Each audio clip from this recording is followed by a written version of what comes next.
شب یلدا نزدیکه و من اومدم با یه آموزش دیگه که میتونه برای شب یلدا عالی باشه. انار مسما. نمیدونم تا حالا درست کردین انار مسما رو یا نه.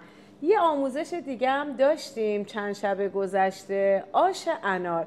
همونطور که میدونین انار یکی از میوه هاییه که برای شب یلدا خیلی استفاده میشه. حالا همیشه انار رو دون میکردیم و استفاده میکردیم، ولی امسال توی ویدیوهایی که مخصوص شب یلدا دارم براتون ضبط میکنم میخوایم با انار چیزای مختلف درست کنیم و بپزیم براتون. این انار مسما یکی از خوشمزه ترین هاشه که میتونه دور همی های شب یلداتون رو لذت بخشتر و خاطر انگیزتر کنه. یه سری نکته مهمم داره که تو ویدیو بهتون میگم. بریم با هم درستش کنیم. خب اولین کاری که میکنیم، من میخوام این گمش رو بذارم روی حرارت چون باید آروم آروم گرم بشه. معمولا برای درست کردن غذاهای شمالی اصلا لطفش در اینه که توی گمش درست بکنیم. گمش این قابلمه های در حقیقت گلی لابدار هستن، پخته شده هستن و معمولا توی آشپزی شمالی، تو خورش‌های شمالی و اینها خیلی ازشون شمالی‌های عزیزمون استفاده میکنن. از اونجایی که انار مسما با رب انار و اینا جزء غذاهای اصیل شمالی هست، منم ترجیح دادم که توی این قابلمه درستش بکنم. برای استفاده از گمش حتما حرارت کم باشه، بذارید با حرارت کم گمشتون آروم آروم گرم بشه. اختلاف دمای ناگهانی نباید توی گمش داشته باشیم چون باعث ترک خوردنش میشه. توی مرحله بعد از این که گمش یه مقدار که گرم شد، بعد شروع میکنیم به درست کردن غذامون که اولین مرحله ریختن روغن داخل گمش هست. اینم براتون بگم این غذای خوشمزه توی شمال خیلی پرطرفداره. حالا غیر از شمالم من برای هر کسی درست کردم همه عاشقش شدن و جزو غذاهایی که میتونه یه انتخاب خوب و عالی برای شب یلداتون باشه. خب یک کمی روغن رو میریزیم، احتیاج به روغن زیاد هم نداریم، در همین حد 2-3 تا قاشق کافیه. و بعد از اینکه روغن رو ریختیم حالا بهش مرغ رو اضافه میکنیم، یعنی در حقیقت ما میایم مرغا رو داخل گمش قرارشون میدیم. حالا گمش یا هر قابلمه ای که شما دارید توی اون انار مسماتون رو درست میکنید. وقتی که مرغ رو داخل قابلمه قرار دادید حتما بهش نمک بزنید. حالا این نمک رو میتونید قبل از اینکه مرغ رو داخل گمش بذارید نمک و فلفل و اینها بهش بزنید. میتونید هم زمانی که مرغ رو داخل گمش گذاشتین بعداً نمک فلفل رو بزنید، فرق چندانی نداره. از فلفل سیاه هم استفاده میکنم، ببینید قشنگ. خب نمک و فلفل رو زدیم، حالا باید منتظر بمونیم تا شروع کنه آروم آروم سرخ بشه. نیاز به سرخ شدن زیاد نداره، در حقیقت مرغ یک کمی تفت داده میشه تا این حالت رنگ صورتیش از بین بره. سیر و پیاز هم جزء مواد اصلی این غذامون هست. مسماها معمولا غذاهای پرطرفدار و خوشمزه‌ای هستن. من اینجا پیاز رو به صورت خلالی باریک یا اصطلاحاً ژولین خورد میکنم. ژولین یعنی پیازی که یعنی در حقیقت برشی که کاملا به این حالت رشته‌ای و نازک باشه. حالا فرقی نمیکنه پیاز، هویج، کلم، هر چیزی رو که ما به صورت رشته‌ای و کاملا نازک خورد بکنیم تو در حقیقت اصطلاح آشپزی کل دنیا به ژولین معروف هست. به این صورت یه دونه پیاز رو خورد میکنیم. اگر که احیانا دوست ندارید که تیکه های پیاز توی این غذا دیده بشه، میتونید از پیاز نگینی خورد شده استفاده بکنید، ولی لطف تمام مسماها به اینه که رشته های پیاز داخلش دیده بشه. خب آیتم بعدی که میخوام استفاده کنم سیره. این سیرام که تازه هستن و هنوز سیر ترن و خشک نشدن.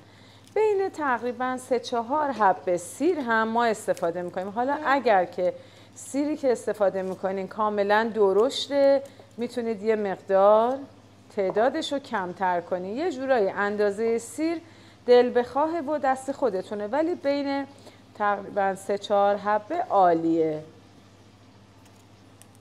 خب سیرها رو وقتی پوست کندین هم میتونید رنده کنید یا اینکه میتونید با چاقو لهش بکنید یا اینکه از ابزار مخصوص خرد کردن و له کردن سیر هم میتونید استفاده کنید.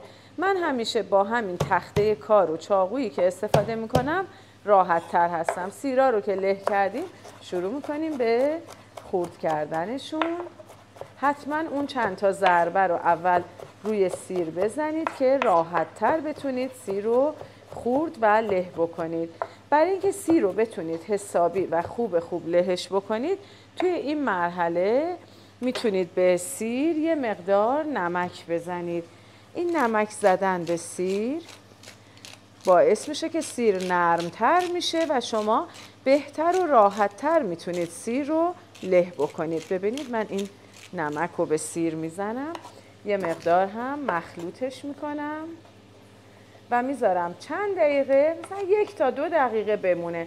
بعد از 1 تا 2 دقیقه دوباره میام به خرد کردن و له کردنش ادامه میدم. خب برگردیم سر وقت گمجمون و مرغایی که گذاشتیم سرخ بشن. مرغا رو برمیگردونیم، این یکی رو هم به همین صورت و میذاریم این سمت مرغ هم دوباره تفت داده بشه. و اگر نمک و فلفلی که توی اون مرحله زدید کم بوده، دوباره توی این سمت مرغتون رو هم نمک فلفل بزنید و مزه دارش کنید. بهترینه که نمک و فلفل رو کمتر بریزید که هر دو طرف رو قشنگ با نمک و فلفل مزه دار کنید.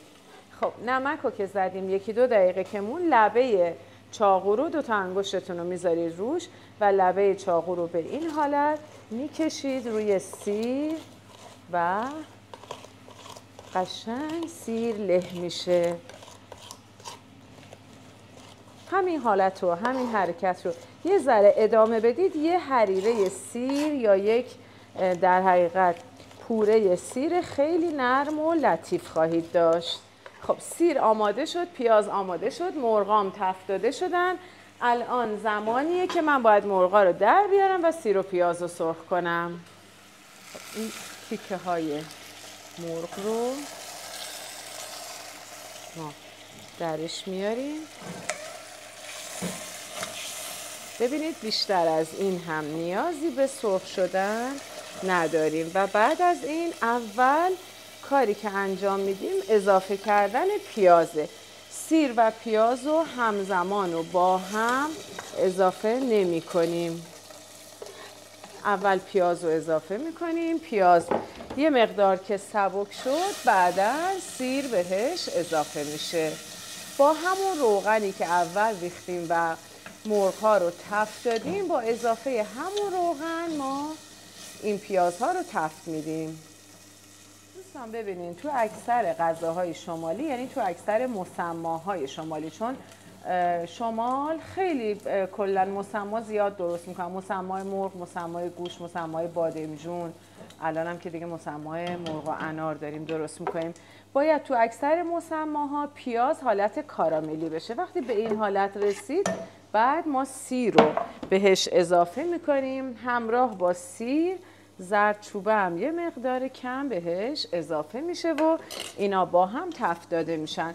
این در حقیقت تیرگیایی که شما توی این ظرف در این ناحیه توی اطراف گمچ میبینید، اون قند پیازه که موقع کاراملی شدن آزاد شده و یه حالت تیرگی و کاراملی ایجاد کرده. خب وقتی که سیر رو ریختید، سیر اصلا نباید سرخ بشه، فقط یه کمی تفت داده میشه.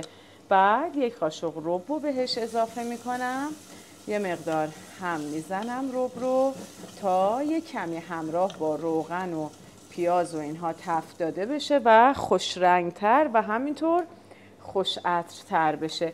و تو مرحله بعد رب انار رو اضافه میکنم. اندازه رب انار رو با توجه به اینکه رب اناری که شما استفاده میکنین ترشه یا ملسه یا شیرینه میتونید کم و زیادش کنین.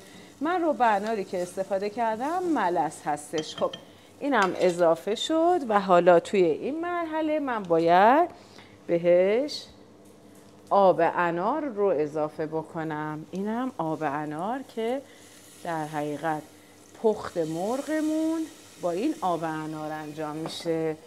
ببینید چقدر هنوز آماده نشده، معلومه که این یه غذای خوشمزه و لذیذه. خب حالا مرغا رو داخل این سس قرار میدم. اینم این یکی و یه دونم رون مرغ داشتیم. هیچ فرقی هم نمیکنه که از کدوم قسمت مرغ شما استفاده کنید، هر قسمتی رو که بیشتر دوست دارید. من الان هم رون رو گذاشتم هم سینه مرغ رو. حالا شما هر کدومو که بیشتر دوست داشتید میتونید استفاده کنید. یک کمی از این سس و پیازها روی مرغا هم میریزم دیگه. درش رو الان باید ببندیم. در گمچ بسته میشه، حرارت قشنگ کم باشه، حدود 1 ساعت با حرارت کم بپزه و بعد بریم سراغ ادویه و دیگه ادامه کاراش. تقریبا حدود 1 ساعتی با حرارت کم این مرغ میپزه. اگر از جوجه استفاده کنید، هرچی مرغ کوچیک‌تر باشه زمان پختم کوتاه‌تر میشه. کلاً پخت این غذا 0 تا 100ش، آماده سازی و همه اینها بیشتر از 1 ساعت و نیم اصلا زمان نمیبره. الان مرغ کاملا پخته شده، آبش کشیده شده، قشنگ تنگاب و جا افتاده شده. حالا بریم ادویه ها و چاشنیاشو بهش اضافه کنیم. خب بیایم سراغش. به به به، ببینین دوستان، مسما کلا باید همینجوری تنگاب و غلیظ باشه. یعنی یه سس غلیظ از پیاز معمولا برای توی مسماها آخر کار باقی میمونه و اصلا و به هیچ عنوان نباید آبکی و آبدار باشه.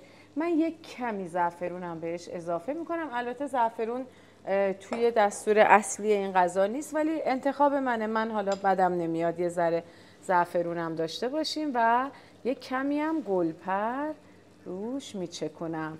بعد از گلپر و زعفرون دیگه ما دونه های انار رو حالا باید بهش اضافه کنیم. اینم دونه های اناری که به این مسما اضافه میشه. یک کمیش هم من نگه میدارم برای اینکه این دونه های انار خب وقتی حرارت میبینن یه ذره تغییر حالت و تغییر رنگ میدن. من چند تا دونش هم نگه داشتم که اگر لازم بود موقعی که توی ظرف میکشم برای سرو اون موقع بریزم روش. دوستان از زمانی که انار رو ریختیم دوباره در ظرفمون رو میبندیم و حدود 5 دقیقه میذاریم تا دونه های انار هم نرم بشن. بعد از اینکه 5 دقیقه تقریبا 4-5 دقیقه دونه های انار نرم شدن دیگه این مسمای انارمون آماده است. سروش هم که فراموش نکنید با یک کته خوشمزه شمالی. امیدوارم این غذای خوشمزه رو برای شب یلداتون درست کنید، نوش جون کنید و ازش لذت ببرید.